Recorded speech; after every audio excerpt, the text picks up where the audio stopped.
Sjálfstæðisflokkurinn hefur meira fylgi en báðir stjórnarflokkarnir samanlagt, samkvæmt nýjum þjóðarpúlsi Gallup. Sjálfstæðisflokkurinn mælist enn stærstur, með 33% fylgi en hefur þó tapað 3% síðan í síðustu könnun. Fylgi Sjálfstæðisflokks eykst mikið frá febrúar til mars samkvæmt þjóðarpúlsi Gallups. Rúmlega 38% segjast myndu kjósa flokkinn yrði kosið nú, 5% meira en fyrir mánuði.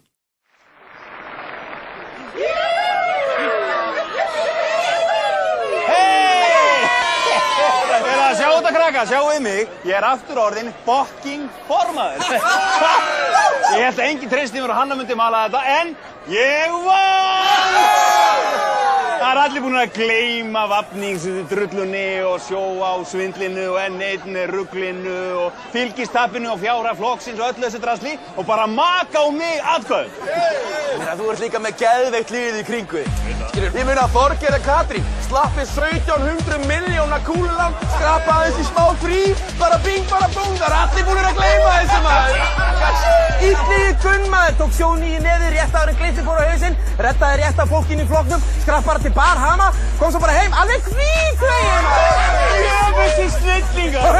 Árni Jónsson, stafgrjóti, fór í grjótið, kom aftur út með kjarnabór, miklu stærra grjót og swing beint á alþingi! Snillingar! Kom með Tryggva Þór Herberts, mergsaug allt úr Raskar Kapital, setti allt á hausinn, fékk geðveikan starfslokasamning og fullt af pening. Peningar, ég elska peningar. Geir réð hann sem efnahagsráðgjafa ríkisins. En það fór líka á hausinn, en Tryggvi, beint á þing.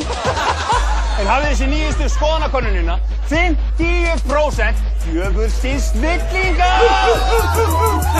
Hey, þetta ekki neitt, Geir stjórnaði landinu og klúraði fleitt, neitaði svo reglulega eitthvað væri að, Ísland sett á hausinn og bað Guð að blessa það. Hann þekkir Guð, hversu all-in að þekkja fucking Guð! Og hann ekkert að fara í fangelsi af því að biðlistanir svo langir! Hey, svo var Dabbi drullu klár, drull upp á þakki alveg fokkin 18 ár, snilda get í svæði heilum Seðlabanka í og skrifa svo í mokkan alltaf sögunni upp á nýtt. Hey, hann fekk heilt dagbók til að stýra, hversu svart það? Fjögurstins snillingar! Gullamannur